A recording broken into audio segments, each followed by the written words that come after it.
مامۆستا مەلا عەلی سادەی ناسریاوە خەمین ساڵ 1300 هاتەسە دنیا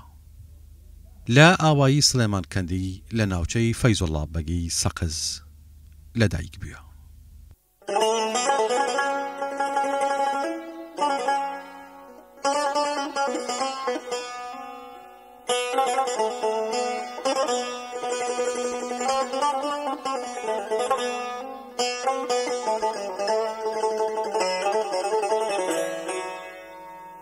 خەمین لە عمر 5 ساڵان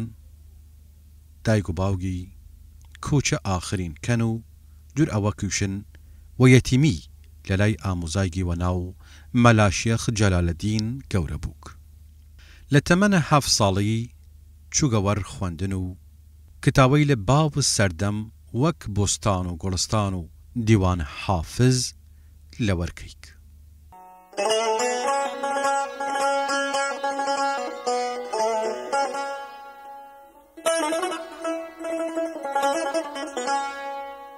هەروە هوکارە ئەو تایبەتمەندەی لە کە مامۆستا شێخ جەلالەدین لە ژیانە خۆی داشتسەی مامۆستا خەمینیش لە سایەی ئەو بووگە هۆگەرە کتاو و تا مازروو و خوێندنەوەی کتاوەی لە کۆمەڵایەتی و باوەتەی لە ئەدەبی کە مامۆستا خەمین لە داوێنە کوێی لە پڕبەرزە کوردەواری چرووە ئیحساس خۆی وەچەکەی بوو لە تەمەنە 10 ساڵی یەکەم شعر خۆی داناگا لە دوای ئەوە دەست کردەسە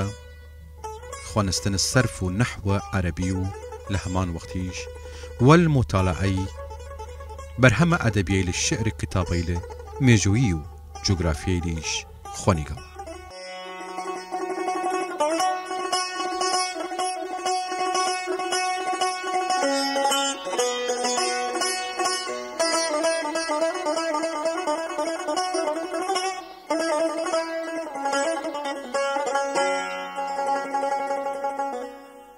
لە تەمەنە 18 ساڵی مامۆستا خەمین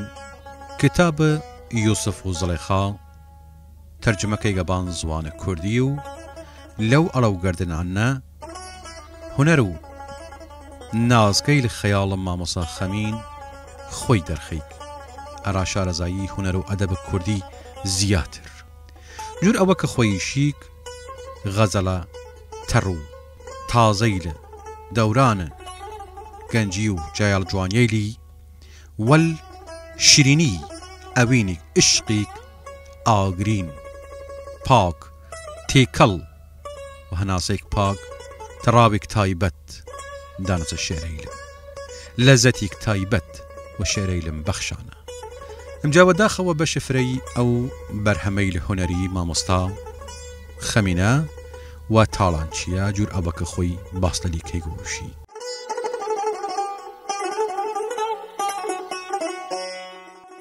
شەویک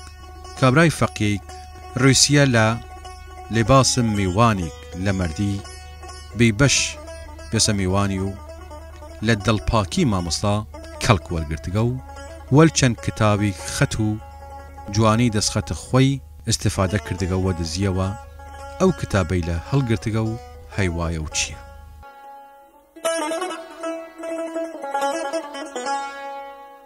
هەرچەنی مامۆستا فرە هەوڵە ئەوە داگا مینەی کردگە و پێی کردگە بوونیگەوەی وەلی گەردین لە شوونی بێهودە و بێسوود بووە کە هەر لێی ڕوویداگیشە شوونەواری خراو لەسەر ڕوحیەتە مامۆستا خەمین داناگە کە تا ماوەی چەند ساڵێک واز لە نووسان و خوێندن هاوردگا. شێرەیلی مامۆستا خەمین فێشتر لە 10,000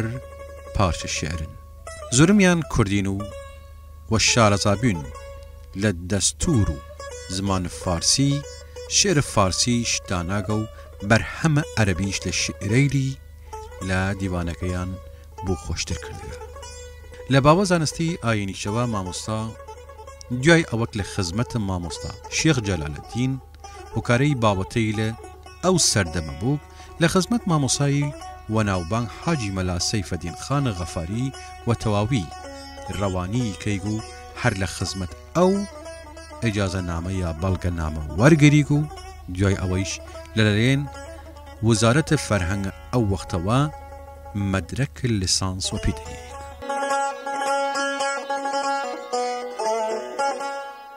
مامۆستا دوای وەرگرتن باڵگەنامە چووگە ئاوایی باشبڵاغ و سەقز و لەورە 4 ساڵ وەرنمازی کەیگ و دواخر چووگە ئاوایی کوردکەن. هەر لەو ناوچە ڕاماوەی ساڵێک و دواخر چووگە ئاوایی مێژووی زیێویە و دوای ماوەیەک لەورەشەوە چووگە ئاوایی قۆزڵۆی سۆفیان. وەلی وە هوکارە ئەوە کە حەسەن خان و برایم خانە کەیخسرە و کە ئاغای ئاوایی زێویە بوونە و ڕێز و حرمەتەوە چنەشوونی و دەعوەتی کەن تەنانەت لەوەردڵە ئەو مزگفت کوێنە ئاوایی زێویە سەررەن و تازەوەکەن و تێگەوەڕا ئاوایەگە و ماوەیە فرێک لەورا مینیگەوە. هەر لە ئاوایی زێویە مامۆسا دوای ماوەیەک بووگە معلم. ئەڕا یەکەم جار خوێندنگای فەرمی ڕسمی لە ئاوایی زێویە و مامۆستایەتی خەمینی شاعر دەسەوەر کردیەک. دیارە هەر و هوکارە ئی تایبەتمەندیەوە کە ڕەشید کەیخسرە و نووسەر کتاوە دەورانە بێخەبەری کە باس لە زیویەکەیک چەند جار و خاسی ناوە مامۆسالەتی بردگە مانایی مامۆسا خەمین.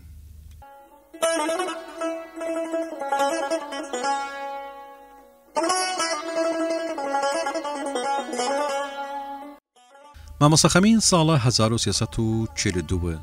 هەتاوی چووگە ئاوایی سنەتە لە بانجادەی سەقز سنە کە لە ساڵە 1353 لەورا تووشن نەخۆشی زەخمی مەعیدە بووگ و ئەڕا چارەسەرکردن گەرمیان و کوێستانە فرەیکەیک. لە ساڵە 1362 نیشتەجێی شارە سەقز بوو لە کوچەی خۆیان مزگفت و ناوە مزگفتە سەلاحەدین ئەیوبی سازکەیگ و لە زمسانە ساڵە 1363 ئەڕا چارەسەرکردن نەخۆشیەکەی چووگە شارە تەوریز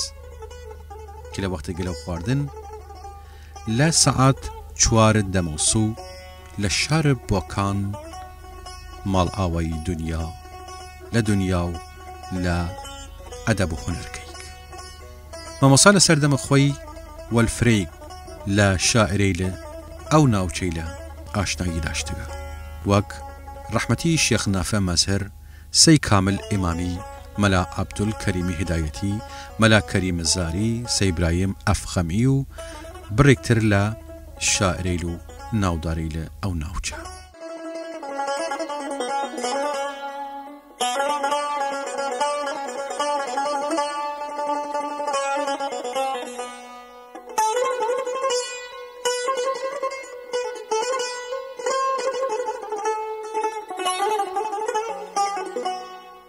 مامۆسا خەمین دیوانە شارێک لە شوون خۆی وەجێ هێشتگە تا ماوەیەکیش بەڵاو نەکردیایگەوە لە شەرەی کوردی نازناوە خەمین و لە فارسیەکەیشی نازناوە حەزین ئەرا خۆی داناس. دیوانە شێرە مامۆستا و هوکارە ئەوە کە هەوڵە کاکەنوەر و کاکناسیح و کاکفوعاد کوڕی و هەرێوا خەتخۆشەکەی کاکناسر و کەسەی لە تر نزیکلەلی باس لەوەکردنە فرەی لە فەوتیان قورتارکردنە وەلی وەلەوەیشا چەوەڕی ئەوە کردن کە باقی لە شێرەیلی بیان لە چاپ. لە کۆتاییش لە شێرەی لە مامۆسا خەمین کە پێشکەشی وە خۆنەوارەی کردگا لە یەکێک لەو شێرەی لەوشی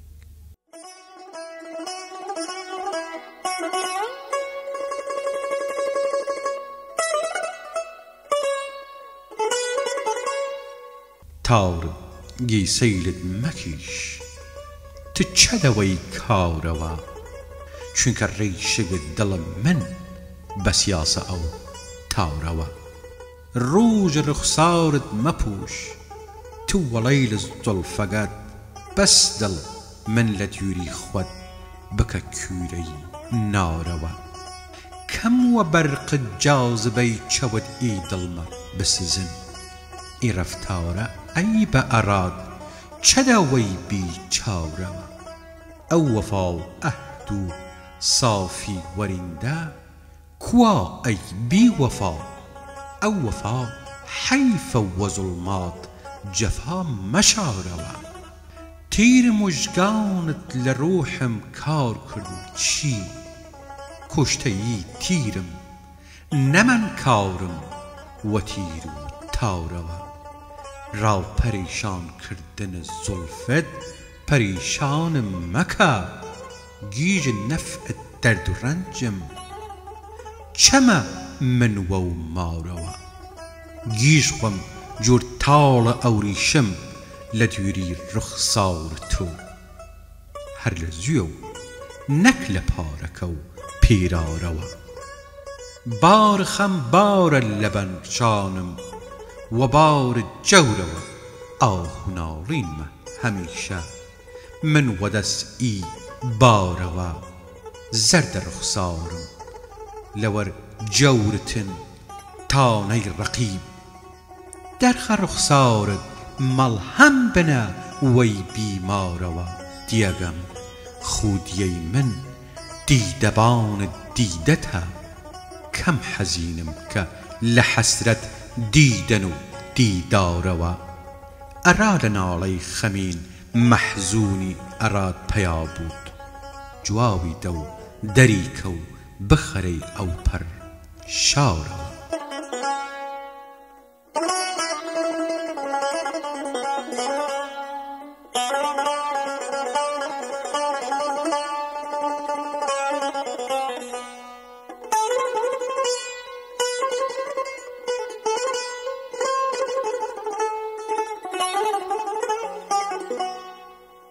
وەداخە فرێگەوە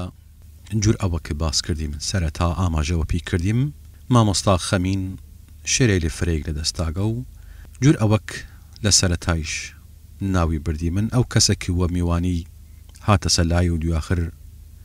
هەر لەو میوانیە کە استغلال دڵپاکی مامۆستا خەمین کردگە دەرفەت لەلی وەرگردگە و دەزیەوە پارچە شێرەی لە فرێگ و کتاوی شعریشی لەلی بردگە و هەرچەنی گەردیە لە شوونی وەلی خۆ گەردینەکەی بیهۆدە بیە و نەیەسەوەی مامۆستا خەمین